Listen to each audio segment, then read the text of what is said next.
Mesdames et messieurs, bonsoir et bienvenue dans votre journal de 22 heures. Voici les titres de ce soir. Le ministre du Transport a rencontré le PDG d'Ethiopie Djibouti Railway.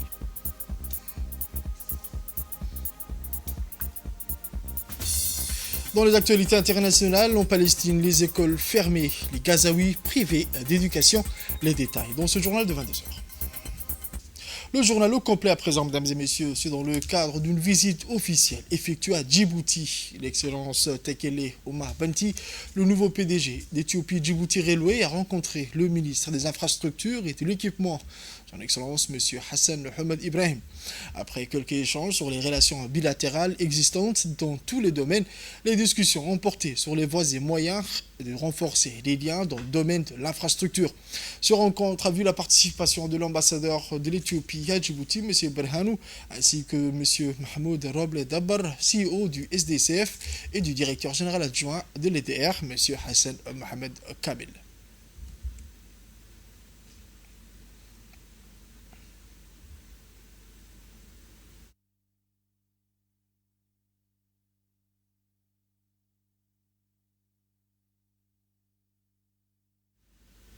Après avoir rencontré le ministre, le nouveau CEO de l'EDR, M. Tekele Omar Banti, a tenu une réunion avec les employés de l'Ethiopie Djibouti Railway au Sheraton Djibouti. Cette réunion avec les employés a vu la participation du directeur général adjoint, M. Hassan Mohamed Kamil, le CEO du SDCF, M. Mahmoud Roble, et l'ambassadeur de l'Ethiopie à Djibouti, son Excellence, M. Berhanou. À l'issue de cette réunion, le bilan des performances des 6 dernières années a été présenté. À la fin, les responsables de l'Ethiopie Djibouti Railway ont affirmé l'engagement de l'entreprise à améliorer ses revenus et ses performances futures.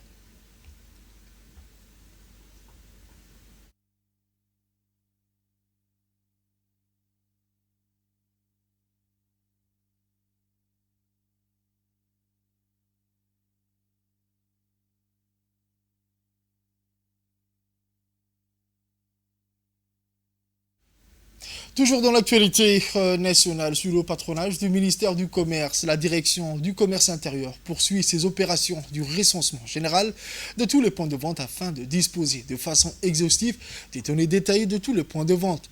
À cet effet, les agents contrôleurs du ministère sillonnent les opérations de contrôle au centre-ville, notamment aux alentours de la grande marché Mahmoud Harbi.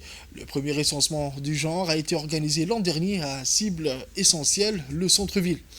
Cette deuxième phase de recensement général des points de vente a pour objectif de fournir à chaque point de vente une fiche d'identification avec QR code. Cette opération du recensement va se poursuivre sur l'étendue du territoire national pendant les 2 mois à venir. Ces missions permettent également de vérifier le respect des prix de produits de première nécessité à la disponibilité des produits dans les commerces. Dans une réaction accordée à nos micros, le directeur du commerce intérieur, M. Abdi Farah, a indiqué que cette deuxième étape du recensement touche essentiellement tout type de point de vente situé à la place Mahmoud Harbi. Procéder au lancement des recensements des points de vente de Djibouti-Ville. C'est la continuité. Ce recensement se poursuivra dans toute la commune de Boulaos, la commune de Belbala et dans toutes les régions prochainement.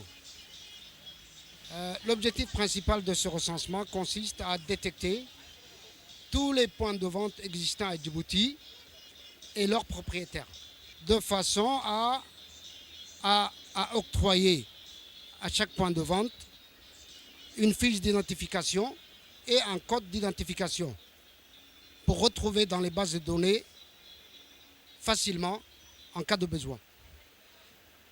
Nous invitons, le ministère du Commerce et du Tourisme invite les commerçants à bien accueillir l'équipe de recensement et de collaborer avec le ministère en facilitant à l'équipe de recensement à bien faire leur travail, qui est un travail très important.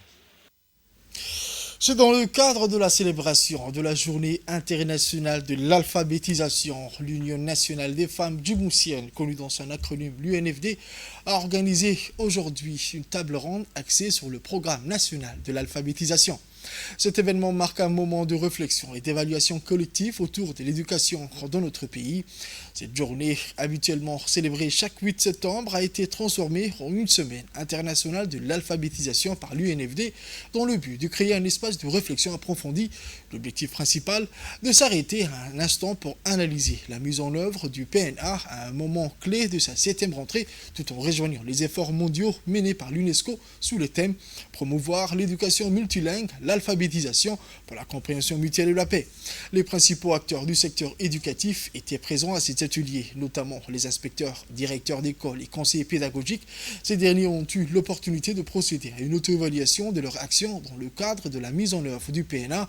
Les discussions se sont concentrées sur 2 points principaux. D'une part, les succès, les avancées du programme et d'autre part, les défis et les obstacles rencontrés.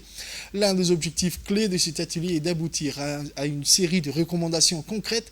Celle-ci vise à améliorer la gestion du programme, à enrichir ce contenu pédagogique et à maximiser son impact social et économique. Cet atelier a permis de faire le point sur le programme national d'alphabétisation tout en offrant la voie à de nouvelles perspectives pour renforcer les résultats. On écoute un extrait de l'intervention de la secrétaire générale de l'UNFD. Aujourd'hui, le 8 septembre, c'est la journée internationale de l'alphabétisation.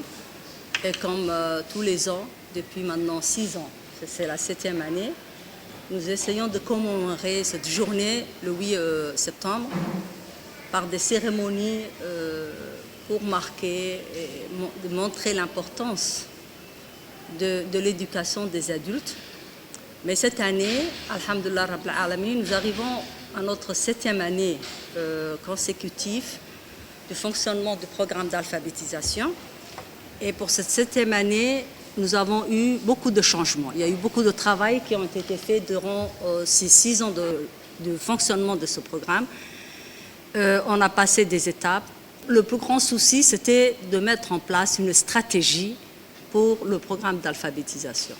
Chose qui a été, alhamdoulilah, faite, que l'inspecteur Abdullahi Omar, que je remercie énormément pour tout le soutien et tout l'effort qu'il a mis pour ce programme. Et cette stratégie nous permettra, donnera au programme une vision plus large. Vous voyez, elle sera officielle, reconnue par l'État. Et là, maintenant, officiellement, ce sera un programme qui sera dans la feuille de route du programme. Cette année, nous avons voulu que pendant tout le long de ce mois-ci, de mois de septembre, rencontrer tous les partenaires, de près et de loin, qui ont pu appuyer le programme, qui ont travaillé dans le programme pour qu'ils puissent nous donner, comme l'a dit l'inspecteur, leur point de vue. Et tous ces travaux que nous allons mener durant tout le long de ce mois-ci aboutira à une décision par les décideurs politiques, c'est-à-dire les ministres concernés. Nous allons proposer tout ça, tous les travaux, ceux qui vont ressortir de tous ces travaux-là, vont être exposés aux ministres concernés, c'est-à-dire le ministre de l'Éducation en premier, bien sûr, mais également le ministre des Affaires sociales, qui est le partenaire clé du programme.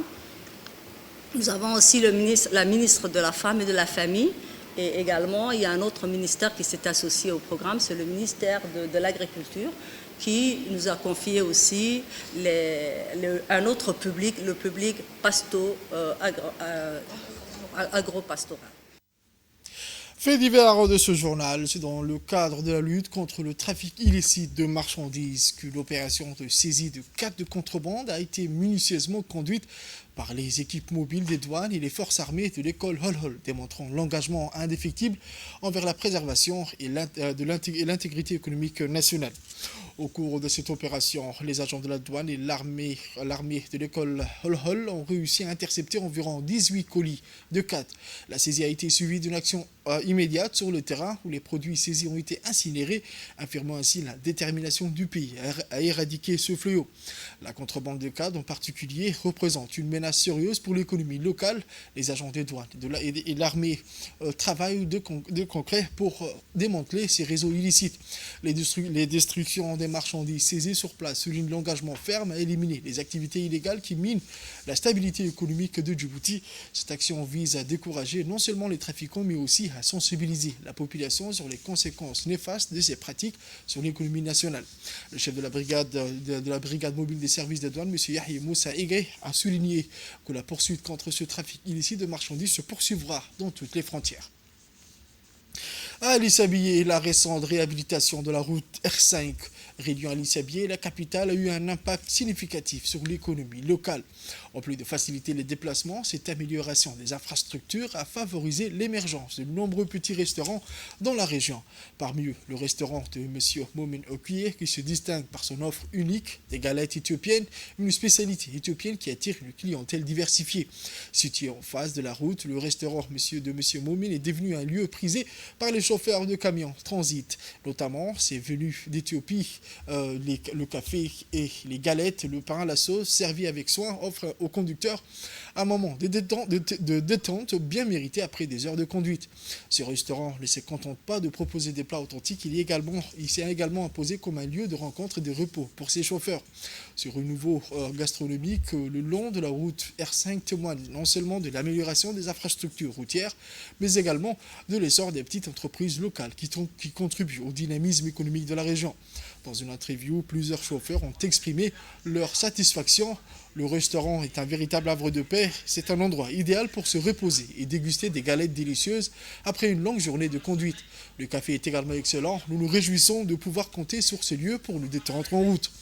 La réhabilitation de la route R5 n'a donc pas seulement amélioré les conditions, mais également stimulé l'activité économique à Alisabié, offrant des perspectives encourageantes pour les entrepreneurs de la région. Aux nouvelles régionales à présent, le gouvernement somalien a réussi à convaincre la population d'accepter une nouvelle taxe imposée sur la vente de marchandises. En fin de compte, les citoyens et les hommes d'affaires ont été satisfaits des résultats obtenus par le gouvernement, réalisant que sans ces taxes, de nombreuses améliorations n'auraient pas été possibles. Alors que le pays se remet de la destruction, le gouvernement somalien a su répondre aux besoins de la population en construisant des routes, des écoles, en embauchant des enseignants et en offrant d'autres services essentiels. Cette taxe de 5% est payée uniquement par l'acheteur. Le gouvernement a convaincu le public et les hommes d'affaires en soulignant que dans d'autres pays du continent, la TVA sur les ventes atteint généralement 16%, bien plus élevée que la nouvelle taxe en Somalie.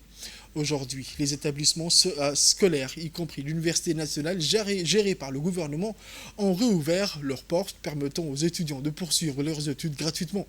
Bien que la majeure partie de l'éducation soit encore assurée par des initiatives locales, le gouvernement somalien prend progressivement la responsabilité d'offrir une éducation gratuite à travers le pays.